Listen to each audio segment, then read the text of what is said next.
ছোট মাছগুলো আস্তে আস্তে আবার খাবার খায় বড় হয়। সার কীটনাশক কোনো কিছুই ব্যবহার হয় না, হ্যাঁ, সম্পূর্ণ অর্গানিক টমেটো সংগ্রহ করতে পারবো। তো আসসালামু আলাইকুম ভিউয়ার্স।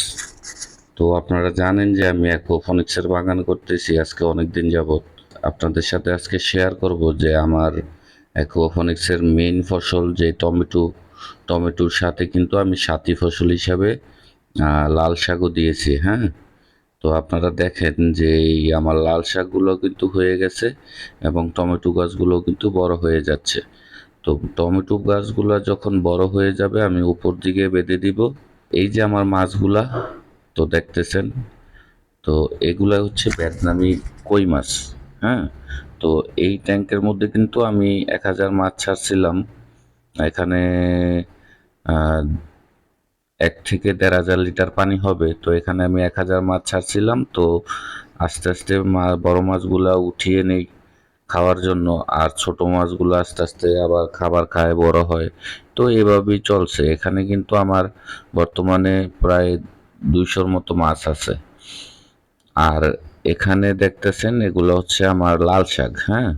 যদি একটু লক্ষ্য করে দেখেন লাল শাকগুলো অনেক সুন্দর হয়েছে। আর এই শাকগুলা যদিও একটু বড় সাইজের হচ্ছে কিন্তু তারপরেও কিন্তু একেবারে সফট, খেতে অনেক সুস্বাদু, হ্যাঁ। কারণ এগুলা কিন্তু অ্যাকুয়াপনিক্সের মাধ্যমে সম্পূর্ণ অর্গানিকভাবে তৈরি হচ্ছে, হ্যাঁ। এখানে কোনো কেমিক্যাল ফার্টিলাইজার নাই বা অন্যান্য কোনো সার কীটনাশক কোনো কিছুই ব্যবহার হয় না, হ্যাঁ, সম্পূর্ণ অর্গানিক।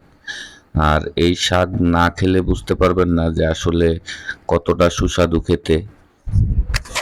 কারণ আপনারা অনেকেই জানেন যে অ্যাকুয়াপনিক্স বাগানের উৎপাদিত ফসল খেতে অনেক স্বাদের হয়, হ্যাঁ। তো এগুলো হচ্ছে আমার লাল শাকগুলা। আর এগুলো হচ্ছে আমার টমেটো, হ্যাঁ। আসলে এখানে বড় টমেটো গাছও আছে, মাঝারিও আছে, আবার কিছু চারা করাও আছে। এই যে দেখতেছেন আমার বড় গাছগুলাতে কিন্তু পাকা টমেটো আছে, হ্যাঁ। তারপরে আবার যখন এগুলা শেষ হয়ে যাবে তখন আবার আমার মাঝারি সাইজের টমেটো গাছগুলা আস্তে আস্তে বড় হতে থাকবে। তো এগুলা ফল শেষ হতে না হতেই কিন্তু আবার মাঝারি সাইজের গাছগুলা থেকে আমি ফল সংগ্রহ করতে পারবো। আর মাঝারি সাইজের গাছগুলো আবার শেষ হওয়ার আগেই কিন্তু আমার যেই ছোট সাইজের চারা রোপণ করা আছে সেই চারা থেকেও কিন্তু আবার টমেটো সংগ্রহ করতে পারবো। তো সেক্ষেত্রে কিন্তু আমি সারা বছরই এখান থেকে টমেটো পাই। এক সাইজের চারা যদি আমি প্রত্যেকটা বেডের মধ্যে রোপণ করতাম আমার পুরো সিস্টেমে, তখন কিন্তু একটা অনেক প্রোডাকশন পাইতাম। কিন্তু আসলে এককালীন পেতাম, তারপরে আবার গ্যাপ থাকতে হইতো। আর আমি যখন 3বারে এই গাছগুলা রোপণ করব তখন কিন্তু আমি সারা বছরই পাবো।